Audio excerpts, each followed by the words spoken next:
Hi, you're on Rescue TV. Today I am with the amazing baby whisperer, Karen, who is the author of Who Runs Your House, The Children or You. And sometimes I ask myself that same question. Now, we're in our matching blues today. Yes, we are. But we're remarkably not blue. And we are talking about the training that we don't receive as parents, and setting rules and boundaries in a household where you don't know necessarily what you're meant to be doing. You write about that in your book. Tell us about your concept of house rules. Well, house rules are very dependent on the actual family. We can't really set any sort of rules in regards to each different family because every family is so individually unique.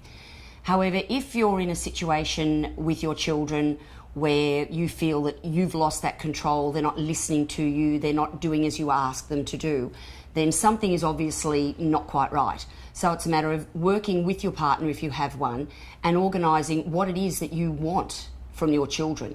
Obviously, most At any of us... age?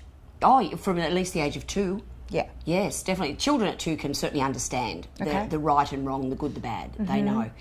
So it's a matter of deciding what it is we're after from our children. If we want our children to be raised in a way that I want them to learn independence, want them to learn social skills, I want them to learn manners, and I want them to learn a degree of control over themselves, then they're the boundaries and the guidelines, if you like, that the parents work towards to enable the children to learn those things.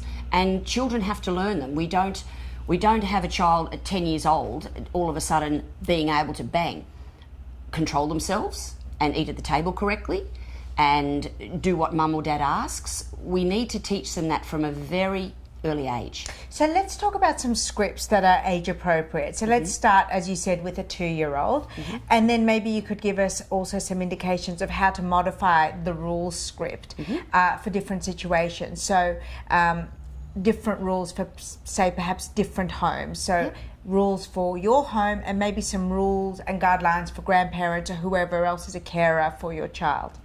Yeah, well, the difference is there will be different rules whether it's grandparents. Yes. There's different rules at school. Yes. There's different rules if you're going to mum's home or even dad's home. Sure. There are different rules. Yes. But the beautiful thing about children is that they adapt incredibly well to the different rules in the different environments. Yes, they do. And they're always good at school. I was just going to say that. A lot of the times we find that the children are great at school. Why is it that they let loose and be so defiant at home? And that's generally because at school the rules are very clear, whether it be preschool or big school. The rules are very clear. The children know what the rules are, they know their boundaries, and they know the consequences. So can you share with us a couple of rules that are appropriate for, say, a child between 2 and 3? Okay, 2 and 3-year-olds should be able to, with your help of course, the parents' help, to pack up their toys, to put the correct toys in the correct place or box.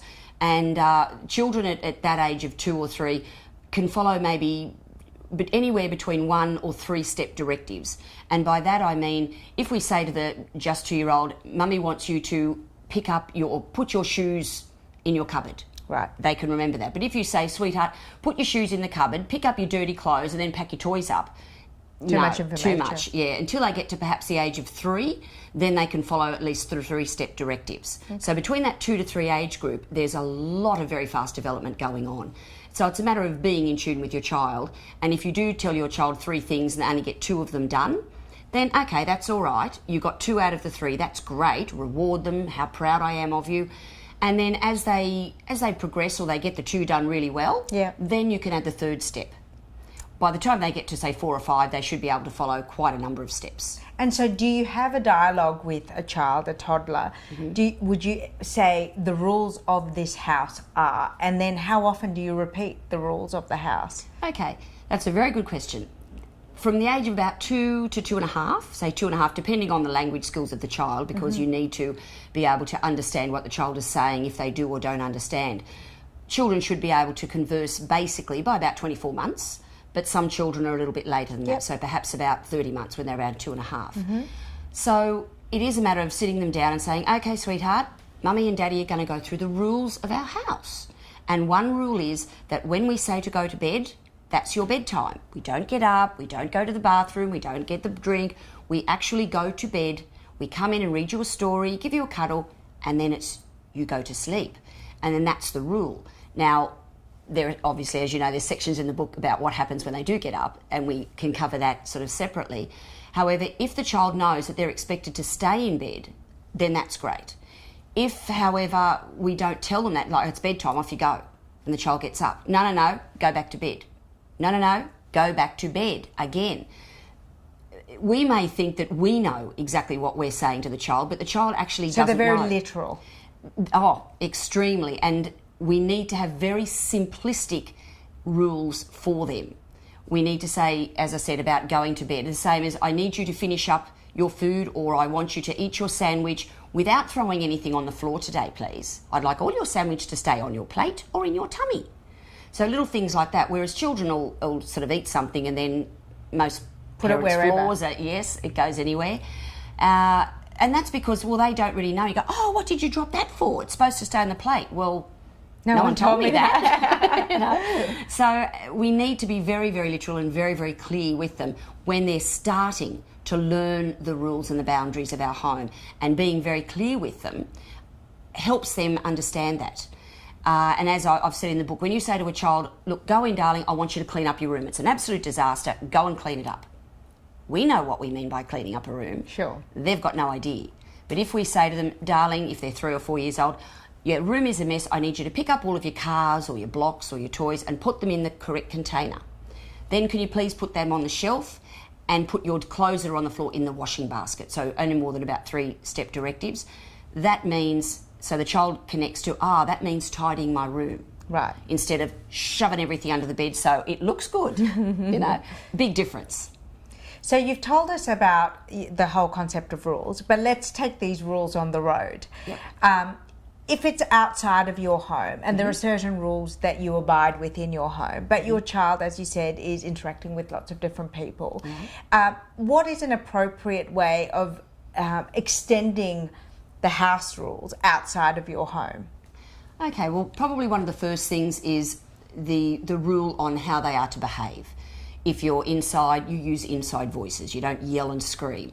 If you're inside, we don't run around and bang into things. We actually walk. So you can have inside rules and outside rules. Which apply whether you're in your own home Anywhere. Or in the mall or at your grandparents'. Yes, absolutely right. And just to remind a child, excuse me, darling, inside voice or inside walking, then the child knows it's an anchor for them and they know directly what that means. Exactly the same as when the school bell goes, they know to either go in their room or to get outside. Yeah. So it's that sort of thing. So when you're out in did you say travelling? Travelling or going to a play date at another child's house, or if you're going to your grandparents' house? Okay, they're all slightly different, but if you're going for a play date with a friend, then you can gently remind your child that, you know, we need to share, and you're so good at sharing, so I want you to show mummy and show your friend or his mum or whoever how we share, like the big clever kid that we are. So you can just instill that sharing is very important. Inside voices, that sort of thing. If mum's going to be there and the children are, you know, sort of associating together outside in the sandpit or over there playing the game, hopefully everything goes smoothly. However, sometimes it won't. And because you can't control the behaviour of the other child, yes, this is where sometimes the question mark rises. Well, the child may never have been actually put in the position of, what do I do when that friend pulls it off me and hits me on the head with the block? I don't know what to do. So these are the things that you can't really preempt your child to do, but hopefully when they're very young and you start doing that, whether it be going to playgroup or they're going on play dates, a lot of these things are going to eventuate. And if you're able to very, very quietly and calmly, as best you can, to talk them through and go, oh, well, that was very unpleasant, because we can't ridicule another child's behaviour. That was very unpleasant. Sweetheart, you know that we don't do that to our friends. And if they say, yeah, but he or she did it to me, well, they may have done it to you, but that doesn't mean that we do it back, because that's really not what a very smart person does. So you always use the words smart, clever. I noticed that a lot in your book.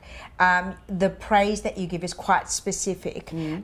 So when you're when you're setting the rules, I noticed that you have a specific language. And I guess to reinforce the rules, you're always using very positive reinforcements as well. Yes. So I think that that's really interesting. Can we take the house rules, say a lot of people have help and support from grandparents, but grandparents can be an unwily scenario because grandparents, I guess, traditionally see their role as being the spoilers and the rule breakers. So how can we gently but effectively set some boundaries around the homes of, say, other family members who are looking after our kids? Where we can, and sometimes we can't, we can speak to either our parents or our in-laws and just explain to them what it is that we're trying to achieve for our child. Now, sometimes our parents or our in-laws don't agree with us. They know better. Absolutely. They've got so much more experience. And now they probably do. Yeah. However, saying that it is your child, it is your rules, and you want those rules for them as well. That doesn't necessarily mean that you're going to get your way, and often you don't, and it can create some conflict between the adult parent and the grandparent. So what I suggest parents do is if you speak to the in-laws and the parents and you don't think that they're really going to be on the same page as you, you can explain to your child, if you believe that they are getting indulged in their homes, is explain to them, well, you know, you're going to grandma's or you're going to Nana's place and you just follow Nana's rules, but you do know that when you come back home, we have our home rules. So whatever you do at Nana's place, okay, you can do at Nana's place, but when we come home, we have our rules. Because sometimes children do come home and parents have asked me, what do I do when they say, but Nana lets me do this or Grandpa lets me do that? Oh, well, that's great. You can do that at Grandpa's place or Nana's place, but not at home. The same as if there's a separated couple and they go to Daddy's for the weekend. And, oh, well, I can do this at Daddy's. I don't have to go to bed at 7:30 at Daddy's. He lets me do this or he lets me eat that. Well, okay, that's great. You can do that at Daddy's, but not at home at Mummy's. And then, of course, you can get on the phone to Daddy and say, what are you doing? So they do have the capability at a very young age of understanding the different rules in the different environments. Kids are quite adaptable. With thanks to Karen Phillip, the author of Who Runs Your House, The Kids or You. And of course, we'll have the links and all the information so you can get all of Karen's fabulous tips and her book online.